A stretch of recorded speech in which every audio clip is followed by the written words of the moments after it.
Yo creo que es porque estamos cerca. Bueno, vamos a repasar lo que fue la primera lección, la introducción, ¿sí? ¿Se acuerdan ustedes de los sistemas de... Bueno, está el preterista, historicista, idealista, paralelista y futurista. ¿Cuál es nuestra escuela de interpretación? La Futurista. futurista. Futurista. Sí, muy bien. Muy bien, si en eso se equivocan voy a llorar, realmente. En cuanto a nuestra postura, en cuanto a la venida del Señor, en cuanto al milenio, somos... ¿Quién me puede responder?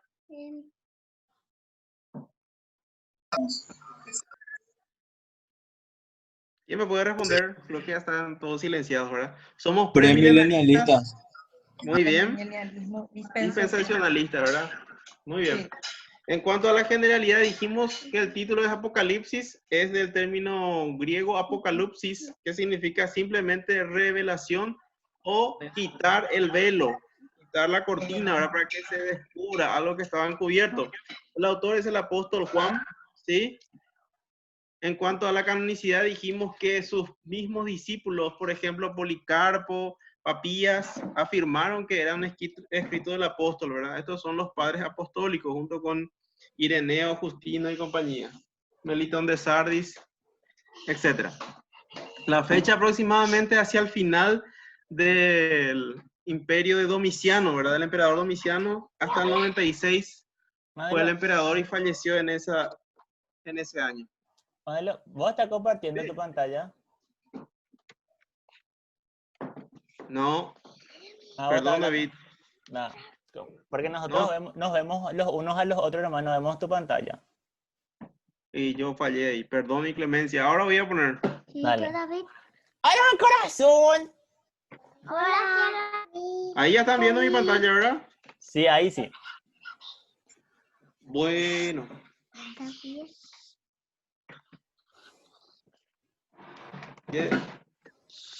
Los destinatarios de las 7 iglesias que están en Asia, ¿verdad? Asia Menor, hoy día Turquía, ¿verdad? Ahora les pregunto, vamos a ver si investigaron. ¿Las 7 iglesias hoy en día existen o no? ¿Quién me puede responder? ¿Alguna iglesia, por ejemplo, la iglesia de Éfeso, Esmirna, Pérgamo, Tiatira, Sardis y la Odisea, existen hoy o no? Cri, cri, cri, cri, dice el grillo, ¿verdad? No, hoy día solamente quedan ruinas, ¿verdad? Yo recuerdo hace como 15 años, no sé si está Josu conectado, David. No. No, bueno. El papá de Josué hace 15 años, recuerdo que tenía en un VHS un mensaje de las 7 iglesias donde se veía que el hermano Jimmy Dayan, ¿verdad? Que es un judío mesiánico, estaba recorriendo. Y es bien interesante. No sé qué pasó de esa grabación realmente. Sería bueno que si tengamos, podamos ver, ¿verdad? Porque hoy día solamente quedan las ruinas de lo que eran las 7 iglesias. El tema, la segunda venida de Cristo, como dijimos. Y el tipo de literatura apocalíptica. ¿Cuál era la característica? El contenido profético. Apocalipsis es el único libro profético como tal del Nuevo Testamento. En el Antiguo Testamento hay varios. El fondo exílico. Juan estaba exiliado en la isla de Patmos, por ejemplo, al escribir el Apocalipsis. Daniel estaba exiliado en Babilonia, ¿verdad? Revelación por medio de visiones. Eso utiliza bastante la literatura apocalíptica.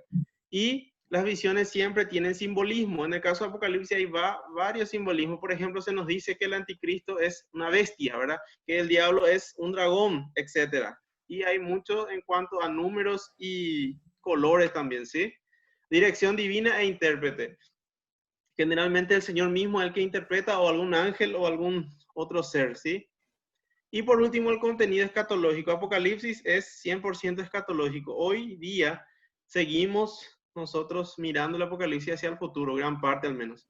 Este es el bosquejo, ¿verdad? Que simplemente se divide en 3 partes. ¿De acuerdo a qué versículo? Apocalipsis 1:19.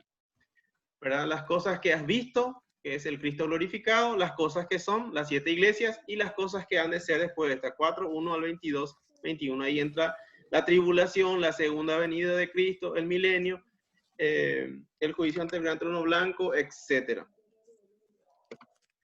Bueno, hoy entramos a la tercera parte, particularidades. Creo que no enfaticé en los estudios anteriores y hoy quiero enfatizar. Fíjense ustedes lo que dice este hombre, Arno C. Gaebelein, ¿sí? En cuanto al libro de Apocalipsis, la alabanza debe llenar nuestros corazones cuando leemos las palabras de esta profecía y recordamos la gracia que nos ha salvado de todo aquello que va a sobrevenir sobre esta era. Otra bendición es la certidumbre de la victoria y gloria finales. Eso quiero enfatizar. Apocalipsis, siempre cuando mencionamos nos viene a la memoria el anticristo, Satanás, el juicio, etcétera. Cierto, va a haber, nadie niega eso, pero el énfasis de Apocalipsis es que el Señor está en control de todo y eso vamos a ver en esta noche. Fíjense ustedes que quiero hablarles en cuanto a la teología dentro del libro de Apocalipsis. No solamente es un libro profético, no solamente es un libro escatológico, sino también hay mucha teología. Se habla mucho de Dios, se habla mucho de Cristo y se habla de ángeles, de la iglesia y también de los juicios, ¿verdad? Básicamente. En segundo lugar, el simbolismo dentro del libro. Prácticamente lo que vamos a detener nosotros en los números y en los colores, ¿sí? Y vamos a ver la relación que hay entre el Apocalipsis con los libros del Antiguo Testamento. Hay bastante referencia. No vamos a entrar en detalle, solamente damos una pincelada. Y la relación con las escrituras del Nuevo Testamento, por ejemplo, con Mateo 24, el discurso del Señor en el Monte de los Olivos. ¿Es para la iglesia? ¿Es para los que no van a estar? O sea, los que van a quedarse durante la gran tribulación, o para quiénes, cuando el Señor habla, por ejemplo, de que el que sobreviva hasta el fin o el que persevere hasta el fin, ese será salvo. ¿Se aplica a la iglesia? ¿Es para nosotros o no? Eso también se deja claro en el Apocalipsis, ¿sí? Y también hay un paralelo bastante interesante. El Génesis, que es el primer libro de la Escritura, y Apocalipsis son libros complementarios. ¿Qué quiere decir eso? Lo que inicia en Génesis termina en Apocalipsis. Mencionamos algo las clases pasadas, pero ahora vamos a ver algunos detalles, ¿sí? Muy bien, la teología dentro del libro Apocalipsis, dijimos, se menciona al Señor, al Dios Padre, a Cristo, a los ángeles, también a los juicios y a la iglesia. Vamos a tocar en forma rápida, abuelo de pájaro. Les recomiendo esta serie de estudios, ¿verdad? El Apocalipsis de la Escuela Dominical de la Iglesia Bautista Puerta Abierta. Por lo menos en esta parte es muy interesante, ¿verdad? Creo que son los únicos que desarrollan de esta forma, ¿verdad? Que al introducir el Apocalipsis nos dan una perspectiva correcta, ¿sí? Cristo es el que está por encima de todo, es el soberano, el que se sienta en el trono. No hay que temer a los juicios del Apocalipsis, no son para nosotros, y eso vamos a dejar claro en este estudio, ¿sí? Bueno, ¿qué nos dice el Apocalipsis en cuanto a Dios? Fíjense ustedes, en primer lugar, es digno de adoración. No sé si pueden habilitar alguno de ustedes su micrófono y pueden leer uno o dos versículos como para ir rápido. ¿Quién me puede ayudar? ¿Quién se ofrece? Porque yo tengo acá, pero no voy a poder buscar rápido todo. Dice Apocalipsis 4, 8 al 11, mientras se prepara alguno de ustedes para leer el siguiente versículo, por lo menos 2 o 3, vamos a leer. Y los Apocalipsis 4, 8 al 11 dice: y los 4 seres vivientes tenían cada uno 6 alas, y alrededor y por dentro estaban llenos de ojos, y no cesaban día y noche de decir: Santo, santo, santo es el Señor Dios Todopoderoso, el que era, el que es y el que ha de venir. Y siempre que aquellos seres vivientes dan gloria y honra y acción de gracias al que está sentado en el trono, al que vive por los siglos de los siglos, los 24 ancianos se postran delante del que está sentado en el trono y adoran al que vive por los siglos de los siglos y echan sus coronas delante del trono, diciendo: Señor, digno eres de recibir la gloria y la honra y el poder, porque tú creaste todas las cosas y por tu voluntad existen y fueron creados. Vemos nosotros que Dios es digno de adoración. Además, vemos que es soberano. Fíjense ustedes algunos versículos que enfatizan eso. Por ejemplo, en la posición, ¿dónde vemos acá, por ejemplo, en este capítulo 4, versículo 8 al 11, dónde está el Señor? Dice ahí en el versículo 8 que está en su trono, ¿verdad? Versículo 9, perdón. Y siempre que aquellos seres vivientes dan gloria y honra y acción de gracias al que está sentado en el trono. Ustedes van a ver una y otra vez que se repite que el Señor está sentado en su trono. ¿Qué quiere decir eso? Que está a cargo de todo. Pero ustedes van a decir, pero ¿cómo? Ahora, por ejemplo, en esta situación, la cuarentena, el coronavirus, ¿cuánta gente murió? Igual, no importa lo que esté pasando en el mundo, el Señor tiene control de todo. Si ustedes leen el libro de Job, se van a dar cuenta, por ejemplo, que a Job le vinieron las calamidades. ¿Por qué? Porque el Señor así lo permitió, ¿sí? Cuando Satanás se presenta entre los otros ángeles ante el Señor le dice, ¿de dónde vienes? Y él le dice, de rodear la tierra. Y después le dice el Señor, ¿no has considerado a mi siervo Job, que no hay otro como él, varón justo, temeroso? No hay otro como él en este momento, le dice el Señor. Y ahí le dice Satanás, pero ¿teme acaso a Job de balde? No has cercado todo lo que él tiene, no le has prosperado, no le has multiplicado, ¿verdad? Entonces, ¿qué es lo que quiero decirle con eso? Después, el Señor le dice, bueno, Satanás, haz lo que vos decís, quítale sus bienes, dale enfermedad, pero no toque su vida. ¿Qué quiero decirle con eso? El Señor está encima de todo. Si algo te sucede es porque el Señor así lo permitió, ¿sí? Entonces, hay muchas promesas para los hijos de Dios. Por ejemplo, en el segundo libro de Reyes, capítulo 6, hablando, por ejemplo, del profeta Eliseo, vemos que había bandas armadas de los sirios que estaban queriendo atacarle a él, una multitud. Su criado estaba muy preocupado debido a la cantidad, a la multitud de gente que querían hacerle daño. Pero Eliseo, ora a Dios y le dice, Señor, abre los ojos de este siervo. Y ahí el Señor le abre sus ojos y ve que hay una multitud de ángeles para pelear por ellos. No pasó absolutamente nada, a pesar de que un ejército estaba queriendo la vida a la cabeza de Eliseo. O sea que, en pocas palabras, el Señor guarda a sus hijos. Y ustedes me van a decir, pero ¿por qué hay mártires? Y bueno, Él lo sabrá. Algunos les protege, algunos no. Por ejemplo, cuando en Daniel 3 se le tiró en el horno de fuego a los 3 amigos de Daniel, ¿qué pasó? Ellos estaban decididos y esa debe ser nuestra actitud. Bueno, Rey, nuestro Dios puede librarnos de tu mano, pero queremos que sepas que si no nos libra, no vamos a adorar tu imagen, ¿verdad? Ellos no sabían si el Señor les iba a ayudar o no, pero quedó registrado que sí. Pero ¿por qué, por ejemplo, en la Reforma, unos años antes de la Reforma, unos 100 años antes de la Reforma, un hombre como Juan Hus, que era un ex monje que no se le permitió ni siquiera tener defensa por acusarles de hereje la Iglesia Católica? ¿Qué pasó? Él fue martirizado, dice que murió en la hoguera. Lean ustedes el libro de los mártires. Y dice que murió cantando un himno. ¿Qué quiero decirle con todo esto? Voy a redondear para ir pasando. El Señor está en su trono, ¿sí? Él no tiene necesidad de moverse, ni siquiera cuando el clima o esté en su apogeo los juicios del Apocalipsis. Él no tiene ninguna necesidad de mover un solo dedo. Él controla todo desde su trono. Van a ver varias veces en el Apocalipsis. ¿Y dónde está Dios? En su trono. Segundo, es soberano y se enfatiza por la mención de libros. 30 veces en el libro de Apocalipsis se menciona libros, libritos, pergaminos, etc. ¿Por qué? Porque el Señor ya tiene todo determinado. Se van a dar cuenta, se abrió el libro de la vida y el que no se halló inscrito fue lanzado al lago de fuego. El Señor tiene todo bajo control, es soberano. Tercero, por la longitud específica de tiempo.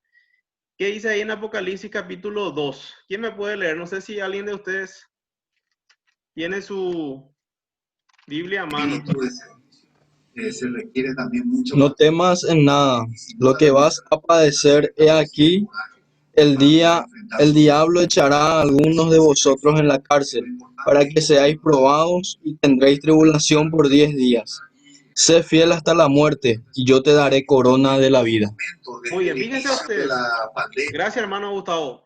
Fíjense ustedes cómo el Señor menciona, y tendréis tribulación por 10 días. Específicamente se menciona eso varias veces, van a ver en el Apocalipsis. Se le dio autoridad por 5 meses. Se le dio autoridad por tantos meses. Entonces, ¿qué quiero decirle con eso? El Señor le puso límite a todo lo que está en el Apocalipsis. Entonces, no hay que temer nada de lo que está escrito en el libro. Para nosotros los hijos de Dios no hay nada que temer.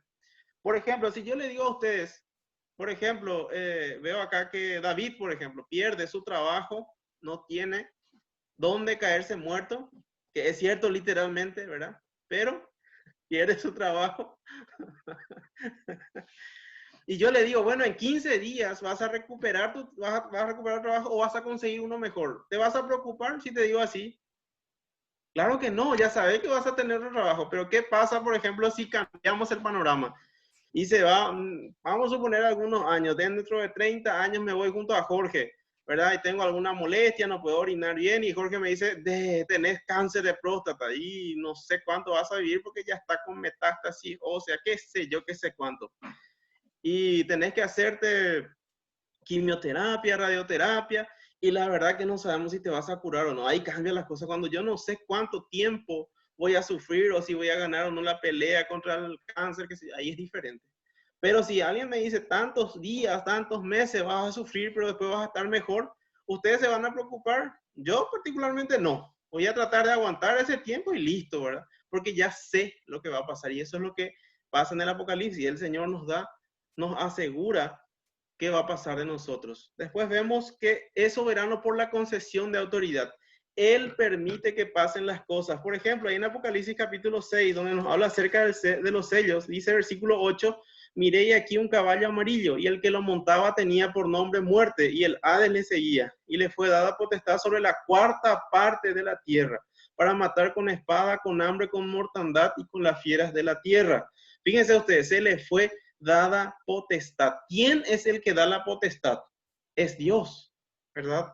Entonces, no va a pasar nada en nuestra vida que el Señor no permita. ¿Y quién es el que está encima de todo? Es Dios. No es el jefe el que manda más. Dice ahí en Eclesiastés, sobre el que manda, sobre el jefe está uno más alto y ese es Dios, ¿verdad? A pesar de que no parezca, a pesar de que el Señor permita muchas cosas, Él es el que está a cargo de todo. Eso aparece varias veces en el Apocalipsis. Y por el derramamiento de su ira. Fíjense ustedes, Apocalipsis capítulo 14, versículo 10, nos habla acerca de eso. Él también beberá del vino de la ira de Dios que ha sido vaciado puro en el cáliz de su ira y será atormentado con fuego y azufre delante de los santos ángeles y del Cordero. El Señor va a derramar su ira. ¿Cuándo va a ser? Cuando sus hijos sean arrebatados. Mientras la iglesia esté aquí, el Señor no va a poder derramar su ira, ¿verdad? Apocalipsis 16:9 dice, y los hombres se quemaron con el gran calor y blasfemaron el nombre de Dios que tiene poder sobre estas plagas y no se arrepintieron para darle gloria. ¿Por qué se nos dice este versículo? Porque el Señor está esperando, a pesar de todo, que se arrepientan, que se den cuenta que eso que está pasando en la tribulación, los males, la naturaleza, el terremoto, que se queman con fuego, etcétera, es resultado del pecado. Y Él quiere que los hombres se arrepientan, pero ni aún así se arrepintieron, dice la palabra. Es misericordioso el Señor hasta lo último. Eso es lo que nos dice el Apocalipsis acerca de Dios. ¿Qué nos dice de Cristo? Nos dice que es igual al Padre. Vemos que es honrado por los ángeles mismos como honran al Padre, ¿sí? En Apocalipsis 4, 8 al 11, 7, 10 y 11, etcétera. Es soberano. Fíjense usted Apocalipsis 1, 5, y de Jesucristo el testigo fiel, el primogénito de los muertos y el soberano de los reyes de la tierra. Tiene los mismos títulos que Dios. Y ahí está un tremendo problema para los testigos de Jehová, por ejemplo. ¿Cómo explicar que Jesús tiene los mismos títulos que Dios el Padre si no existe el Dios trino o el Dios triuno? Que Dios es solo manifestado en tres personas, Padre, Hijo y Espíritu Santo. No hay forma de demostrarlo si es que no creemos en la Trinidad. Vemos también que es eterno. Apocalipsis 1, 17, 18 dice, y el que vio, versículo 17, cuando le vi caí como muerto a sus pies y él puso su diestra sobre mí, diciéndome, no temas, yo soy el primero y el último. El mismo título que usa el Señor Padre, Dios Padre en los versículos anteriores, yo soy el primero y el último. Y el que vivo y estuve muerto. ¿Quién es el que estuvo muerto? ¿Dios Padre? No, Dios el Hijo, Jesús. Entonces es eterno, es alto y sublime. Se sienta en el mismo trono de Dios. Fíjense ustedes, Apocalipsis capítulo 5, versículo 6. Apocalipsis 5, 6. Y miré y vi que en medio del trono y de los 4 seres vivientes y en medio de los ancianos estaba en pie un cordero como inmolado, que tenía 7 cuernos y 7 ojos, los cuales son los 7 espíritus de Dios enviados por toda la tierra. Y vino y tomó el libro de la mano derecha del que estaba sentado en el trono. Y sigue. En Apocalipsis capítulo 22, 1, Apocalipsis 22, 1 dice lo siguiente: después me mostró un río limpio de agua viva, resplandeciente como cristal, que salía del trono de Dios y del Cordero, ¿verdad? La misma adoración que se le da a Dios, se le da al Cordero. Cristo es el Salvador. Fíjense ustedes, la palabra Cordero aparece en el Apocalipsis 28 veces. ¿Qué es lo que enfatiza? La salvación. ¿Por qué? Porque ¿qué dijo Juan Juan el Bautista en Juan 1:29? He aquí el Cordero de Dios que quita el pecado del mundo. No está hablando que nos perdona de nuestros pecados a través del sacrificio del Cordero, ¿verdad? Que derramó su sangre en la cruz del Calvario. Cristo es el juez. Apocalipsis 19:11 nos relata la segunda venida de Cristo y dice lo siguiente: entonces vi el cielo abierto y aquí un caballo blanco, y el que lo montaba se llamaba Fiel y Verdadero. ¿Les queda alguna duda, de la identidad de este que estaba montando el caballo? Se llamaba Fiel y Verdadero y con justicia juzga y pelea. Es el Señor Jesucristo, que viene con los ejércitos celestiales, dice más adelante. ¿Quiénes son los que forman parte del ejército celestial? Nosotros, los santos y los ángeles. ¿Qué se nos dice acerca de los ángeles en el Apocalipsis? El trabajo de los ángeles. Fíjense ustedes, en este particular libro se menciona 76 veces a los ángeles. Aunque se menciona varias veces, no son el énfasis. Ya les dije, el énfasis, el tema principal es Cristo y su segunda venida. ¿Qué es lo que hacen? ¿Cuál es su trabajo? Dan adoración a Dios, ¿sí? Entregan el mensaje de Dios. Llevan a cabo los juicios de Dios, los 7 sellos, las 7 trompetas, las 7 copas, etc. Fíjense ustedes también que en el Apocalipsis están mencionados varias categorías de ángeles. Por ejemplo, 4 seres vivientes que son guardianes del trono y son los que dirigen la adoración a Dios. En Apocalipsis capítulo 4, versículos 9 y 10 se menciona a estos seres vivientes. Son 4. Apocalipsis 4, 9 y 10. Y siempre que aquellos seres vivientes dan gloria y honra y acción de gracias al que está sentado en el trono, al que vive por los siglos de los siglos, los 24 ancianos se postran delante del que está sentado en el trono y adoran al que vive por los siglos de los siglos. Y echan sus coronas delante del trono diciendo: Señor, digno eres de recibir la gloria y la honra y el poder, porque tú creaste todas las cosas y por tu voluntad existen y fueron creadas. Estos seres vivientes están para adorar a Dios, dirigen al pueblo de Dios en adoración a Él. El arcángel Miguel es el único arcángel que se menciona por nombre en la Biblia. Tal vez sea el único arcángel, no sabemos. Apocalipsis 12:7 dice: después hubo una gran batalla en el cielo. Miguel y sus ángeles luchaban contra el dragón y luchaban el dragón y sus ángeles. Vamos a estudiar también que hay acá en Apocalipsis 12 una pelea entre ángeles. Miguel versus Satanás y sus ángeles, ¿sí? Y vemos también que se menciona en muchas partes de la palabra de Dios a los ángeles caídos, Satanás y sus demonios, que ya fueron vencidos. Apocalipsis 12:12 se nos dice: por lo cual alegraos cielos y los que moráis en ellos, ay de los moradores de la tierra y del mar, porque el diablo ha descendido a vosotros con gran ira, sabiendo que tiene poco tiempo. Eso es lo que dice la Biblia en el Apocalipsis acerca de los ángeles, ¿sí? Vamos a pasar, ahora vamos a ver acerca de los juicios en el Apocalipsis. Y esto quiero que quede bien claro. Este libro habla bastante de juicios, son inminentes. Dice ahí en Apocalipsis 1:1 la revelación de Jesucristo que Dios le dio para manifestar a sus siervos las cosas que deben suceder pronto. Versículo 3: bienaventurado el que lee y los que oyen las palabras de esta profecía y guardan las cosas en ella escritas, porque el tiempo está cerca. Apocalipsis 3:11 se nos dice que he aquí yo vengo pronto, ¿verdad? Eso vamos a tratar cuando lleguemos ahí el próximo lunes, yo creo, cuando tengamos el versículo, el análisis versículo por versículo. Vamos a estar tratando. Los juicios de Dios, perdón, acá me sale este. Los juicios de Dios son en contra de este mundo, o sea, contra el sistema malvado que lo gobierna, en contra de Satanás y de las personas impías, aquellos que rechazaron a Cristo por Salvador. Nunca el Señor juzga a su pueblo. ¿Por qué? Porque Él ya nos justificó por lo que Cristo hizo en la cruz del Calvario, ¿sí? El Señor juzga justamente al mundo con sellos, trompeta, copas, etcétera, por sus pecados primeramente y también por matar a los hijos de Dios. Fíjense ustedes los versículos que trae. Yo voy a dejar a ustedes como tarea, lean ustedes, porque dice ahí que hasta cuándo tú vas a vengar la muerte de nosotros, ¿verdad, hermano? De estos impíos. Y el Señor le dice, sí, se va a vengar, no te apures, tranquilízate, va a haber más mártires y luego vamos a juzgar. También juzga a Satanás, que va a ser lanzado en el lago de fuego, ¿sí?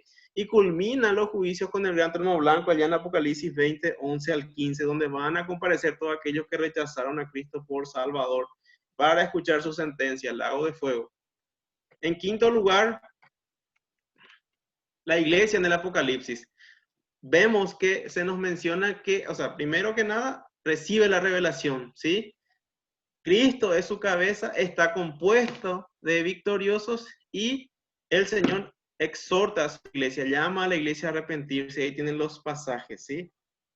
Bueno, en cuanto a los simbolismos, el Apocalipsis está lleno de símbolos, especialmente en cuanto a números y colores. Fíjense ustedes, el número 7 aparece bastante en el Apocalipsis. Hay 7 iglesias, 7 ancianos, 7 candeleros, 7 estrellas, 7 bienaventuranzas, 7 trompetas, 7 plagas, 7 espíritus de Dios, etcétera, etcétera. Hay muchos 7, ¿sí? Y significa simplemente perfección o plenitud, ¿verdad? Por ejemplo, cuando habla de 7 copas, entonces vemos que es la plenitud de la ira de Dios, o 7 trompetas, que es la plenitud en cuanto a juicios de Dios sobre este mundo. En cambio, 3,5 es la mitad de 7 y simboliza un tiempo de prueba, de tribulación, de angustia, de sufrimiento. Y en el Apocalipsis también se menciona de diferente forma, 42 meses, 1260 días, un tiempo y tiempos y medio tiempo, ¿verdad? Es interesante. Un tiempo, un año. Tiempos, 2 años. Y la mitad de un tiempo, 3 años y medio. Apocalipsis 12, 14. Los 2 testigos dicen que van a ser muertos y sus cadáveres van a estar expuestos por 3 días también y medio. El número 10 simboliza perfección matemática. También nos habla, por ejemplo, de los 10 dedos de la imagen. Allá en Apocalipsis capítulo 13, Apocalipsis capítulo, creo que en el Daniel, perdón, capítulo 2, 7 y 8 también se nos habla. Y 12, que es el número del pueblo del pacto, o sea, de Israel. 12 patriarcas, 12 tribus, 12 apóstoles, etcétera, ¿sí? En cuanto a los colores, el blanco es símbolo de pureza, paz, victoria, aunque no siempre. Apocalipsis 6:2, que describe, por ejemplo, el caballo blanco y cuyo jinete tenía un arco que salió venciendo y para vencer, que nos habla del anticristo. Por ejemplo, en ese caso no es símbolo de pureza, ¿verdad? Es símbolo de falsa paz, ¿sí? El negro es símbolo de maldad, tinieblas, y también simboliza en el Apocalipsis hambre, angustia. Eso vamos a ver también en los sellos, Apocalipsis capítulo 6. Rojo vivo es símbolo de guerra, violencia, sacrificio, derramamiento de sangre, ¿verdad? Y rojo púrpura, realeza, lujo, voluptuosidad. Vemos, por ejemplo, a la mujer que está vestida de púrpura, ¿verdad? Que es el que va a montar a la bestia, Apocalipsis 17 y 18. Está vestida de púrpura. Y amarillo es símbolo de la muerte y del Hades. Entonces, ¿qué vamos a decir? Fíjense ustedes, esta estadística es impresionante. Basta decir que de los 204 versículos que contiene el Apocalipsis, 265 contienen frases con una referencia a pasajes del Antiguo Testamento. Por ejemplo, les voy a poner un ejemplo. El árbol de la vida. En Apocalipsis capítulo 22 o en Apocalipsis, un mensaje a las iglesias, se les promete que iban a comer del árbol de la vida. Eso se menciona en Génesis, ¿sí? O, por ejemplo, se menciona el arca del pacto, ¿verdad? ¿Se acuerdan ustedes del arca del pacto que desapareció? Que después, en días de David, ellos recuperaron, ¿verdad? Que él nos llevó como tenía que ser. Y cuando se estaba por caer el arca, atajó, Usa y falleció, ¿verdad? Y ese lugar se le llamó entonces Pérez Usa, por eso, ¿verdad? Porque falleció esa persona que quiso llevar, o sea, quiso atajar el arca del pacto. La relación con el Antiguo Testamento, y tiene mucho paralelismo con Mateo 24, Marcos 13, Lucas 21, etcétera, que es el discurso del Monte de los Olivos. Como estábamos diciendo, habla de la pretribulación, tribulación y post-tribulación. Entonces, para entender bien Mateo 24, tengo que leer el Apocalipsis, que es el que culmina todas las profecías en la Biblia. Y fíjense ustedes acá, bien interesante, Génesis y Apocalipsis. Vemos, por ejemplo, en el Génesis que se crean los cielos y la tierra. En Apocalipsis 22 nos habla de la creación de los nuevos cielos y la nueva tierra. El primer Adán en Génesis está reinando sobre el Edén. En Apocalipsis 21 nos habla del reinado en gloria del postrer Adán, que es Cristo, ¿verdad? Se habla de la creación de la noche y los mares. En Apocalipsis dice que ya no va a haber noche ni mar. Se busca, o sea, el Señor crea, una esposa para Adán. En Apocalipsis vemos que la esposa es para Cristo y ocurren las bodas del Cordero. Un árbol de la vida en Edén, también nos habla en Apocalipsis 22 sobre el árbol de la vida. Conflicto entre Cristo y Satanás y la condenación de Satanás. La muerte es una maldición y en Apocalipsis dice que ya no va a haber maldición. El hombre está separado de la presencia de Dios por culpa del pecado. Sin embargo, en Apocalipsis 22 el hombre ve la cara de Dios en gloria. En Génesis los creyentes van en busca de una ciudad, como dice Hebreos 11. En Apocalipsis 21 la ciudad santa está presentada en gloria para los representantes, para la iglesia, ¿verdad? ¿Dónde está el Cordero? En Génesis 22, 7, ¿recuerdan ustedes cuando iba a sacrificar Abraham a Isaac? En Apocalipsis vemos que el Cordero está reinando, ¿sí? Y por último, Satanás pronuncia la primera mentira en Génesis 3, 1, y acá vemos en Apocalipsis 21, 27, que ya no va a haber ninguna mentira. Entonces, lo que quiero dejar bien en claro, Apocalipsis no es un libro solo de profecía. Vemos varias doctrinas teológicas desarrolladas ampliamente en el Apocalipsis. Yo no quise entrar en punto por punto. Les puse ahí la recomendación de ver ese video. Si ustedes quieren profundizar, véanlo. Es bien interesante. Y aparte de eso, el Señor siempre primero pone a salvo a sus hijos para juzgar al mundo. Nunca vemos que el Señor juzga al mundo mientras uno de sus hijos esté ahí. En el caso de Sodoma y Gomorra, tuvo que sacarle a Lot para poder echar juicio sobre Sodoma y Gomorra. ¿Sí? Bueno, con eso terminamos. Lo que quiero saber es si hay alguna pregunta como para poder hacer una segunda parte de preguntas y respuestas. Quiero que abran sus micrófonos y ustedes me digan si hay preguntas, ¿sí?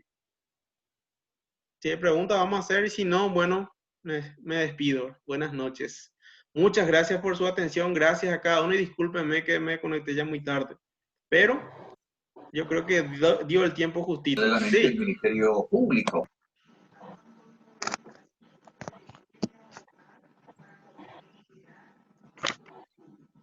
no hay preguntas, dudas.